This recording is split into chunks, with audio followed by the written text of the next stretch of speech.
Baga nagaan gara warra Ingilish dhuftan. Kana booddee ani afaan Ingiliffaa hin danda'u jennee namoota afaan Ingiliffaa dubbatan irraa hin fagaanne. Oroon Ingilish dandeettii dubbachuu, dhagahuu akkasumas barreessuu afaan Ingiliffaa keenyaa guddisuudhaaf kunoo as jira. Let's start. Look at this car. Look at this car. Akkana jechuun konkolaataa kana ilaali. Konkolaataa kana ilaali jechuu yoo barbaanne afaan Ingiliffaatiin look at this car. Look at this car jechuu dandeenya jechuudha. Look at isheen jettu kun xiyyeeffannoo namicha isatti haasaa jirru kana gara konkolaataa sana akka ilaalu gochaa jirra jechuudha. So konkolaataa kana jechuu barbaanne look at this car. Look at this man. Akkuma kana naawwan jechi fayyadamnu sana jijjiiruutiin bifa garaa garaatiin fayyadamuu dandeenya jechuudha. So asitti look at isheen jettu kun xiyyeeffannoo namichaa inni haasaa jiru kun jechuudha. Namicha sanarra akka ta'u jechaa jirra jechuudha. So namicha kana ilaali. Namicha kana ilaali jechuu yoo barbaanne look at this man. Look at this man jechuu dandeenya jechuudha. Lookima kana fayyadamne immoo prepositionii sana jijjiiruutiin hiika kabiraa akka qabaattu gochuu dandeenya jechuudha. Innis look for. Look for. Fakkeenyaaf furtuu kee barbaadi. Furtuu kee barbaadi yookiis qulfii kee barbaadi jechuu yoo barbaanne look for your key. Look for your key jechuu dandeenya jechuudha. Look for your key. Ilaali jechuudha garuu barbaadiidha jechuudha kontekstuwaal iddoo kanatti. So iddoo kanatti foridha kan jijjiirame look for. Look for isheen jettu kun searching, seeking, finding ka jettu bakka buutii jechuudha. So look for new path. Look for new path joo jenne karaa biraa yookiis kallattii biraa barbaadi jechaa jirra jechuudha. So karaa biraa barbaadi jechuu yoo barbaanne afaan Ingiliffaatiin look for new path. Look for new path jechuu dandeenya jechuudha.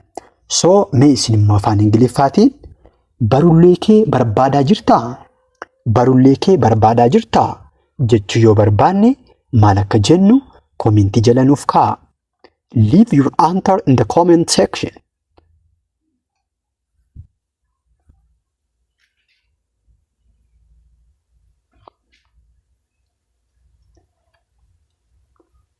Inni kabiraan prepositionii iddoo atii fi forii sana into gaafa galchinu immoo hiika biraa akka qabaatu taasisaa jechuudha.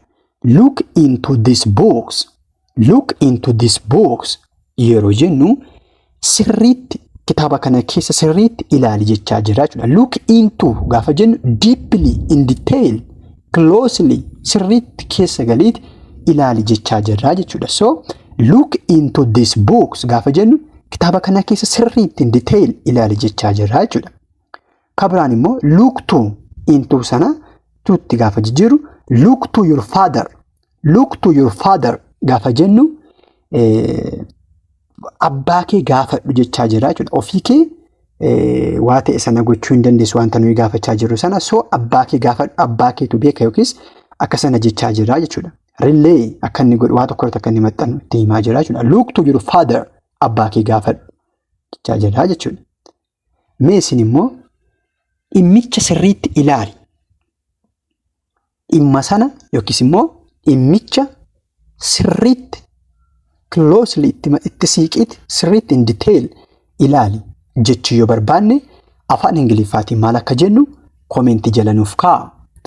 Leave your answer in the comment section. Inni kabiraan look down on this problem. Look down on this problem. Rakkoo kana tuffadhu kana jechuun look down on gaafa jennu asii gadi ilaali jechaa jirra jechuudha. Garuu hiikni isaa tuffadhu jechaa jirra jechuudha. So rakkoo kana tuffadhu jechuu barbaanne look down on this problem. Look down on this problem jechuu dandeenya jechuudha. So iddoo kanatti look down on isheen jettu kun maal ibsaa jirti? Wanticha akka tuffannu asii gadi akka ilaalu yookiis immoo akka tuffannu nutti himaa jirtu yookiin akkasichaa jira jechuudha. So look down on that issue. Look down on that issue gaafa jennu dhimma sana tuffadhu dhimma sana tuffadhuuti dhiisi jechaa jira jechuudha. Dhimma sana tuffadhu. Look down on that issue. Look down on that issue jechaa jira jechuudha. Mee isin immoo afaan Ingiliffaatiin obboleessa koo sana tuffadhu. Obboleessa koo waan sana tuffadhu jechuu yoo barbaanne afaan Ingiliffaatiin maal akka jennu komentii jala nuuf kaa'a.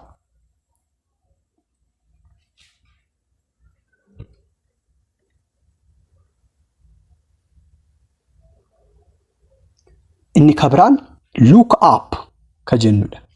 Kunis prepositionii up gaafa fayyadamnu hiika biraa akka qabaatu taasisaa jechuudha. Yookiis immoo bifa biraatiin fayyadamuu dandeenya jechuudha. So asitti look up this building.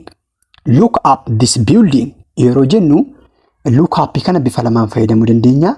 Wanta dheerinni isaa guddaa ta'e tokko yookiis immoo barbaadi bifa lamaan. Inni ammaa fakkeenyaaf look up this building gaafa jennu gamoo kana ol ilaali jechaa jirra jechuudha. Inni kabiraan immoo akkuma look for yookiis immoo search seeking ilaali barbaadi akkasila jennee fayyadamna jechuudha. Bifa sanaatiin look up on their website. Look up on their website jennee kana jechuun reference sana website sanarra ilaali jechaa jirra jechuudha. Kanaafuu bifa lamaatiin fayyadamuu dandeenya. So contextually hiikna jechuudha. Contextually bifa kenname sanaan hiikna jechuudha. So asitti look up on their website, look up on dictionary, look up on the database minam samta waan akkasii yoo jenne site sana himaa jirra jechuudha. Inni kabiraan I regret to do that. I regret to do that. Sana gochuu kootiif gocha wayii godheera namichi kana jechaa jiru. So fakkeenyaaf anamma I regret to do that yoo jedhe sana gochuu kootiif gaabbeera waan ta'e wayii godheera. So sanaaf sana gochuu kootiif immoo gaabbeera jechuu yoo barbaade I regret to do that jechuun danda'a jechuudha. So inni kabiraan I'm the only person. I'm the only person. Yeroo baay'ee jecha kana ni fayyadamna. Ana qofaatu akkas godhe. Ana qofaatu akkas ni jenna. So afaan Ingiliffaatiin kana kan jennu yookiis jechuu barbaanne maal jenna? I'm the only person. I'm the only person. I'm the only person jechuu dandeenya jechuudha. Akkuma kana ammoo inni kabiraas ani nama isa jalqabaati. Ani nama isa duraati ni jenna. Kana jechuun I'm the first person. I'm the first person. I'm the first person. Kana kan godhe yookiis immoo kana kan hojjete yookiis immoo kan jalqabe anadha ni jenna. So I'm the first person. Fakkeenyaaf ani nama isa jalqabaati shaampiyoonii kan mo'ee jechuu barbaanne I'm the first person who win the champion.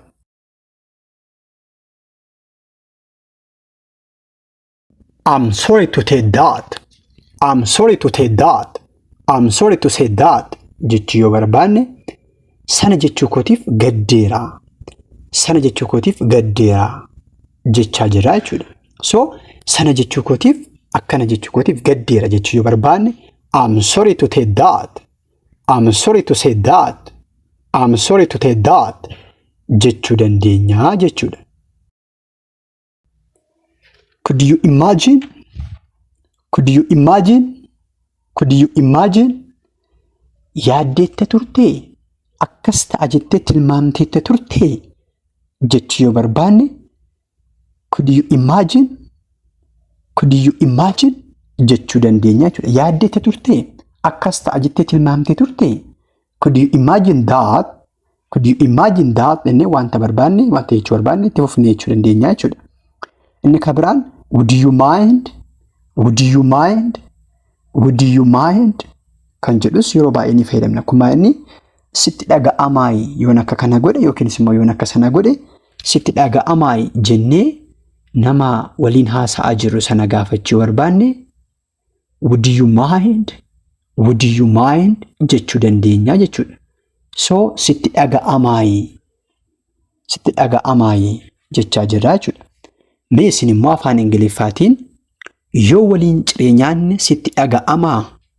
Yoo waliin ciree nyaanne sitti dhaga'amaa jechuu yoo barbaanne maal akka jennu komentii jala nuuf kaa'a.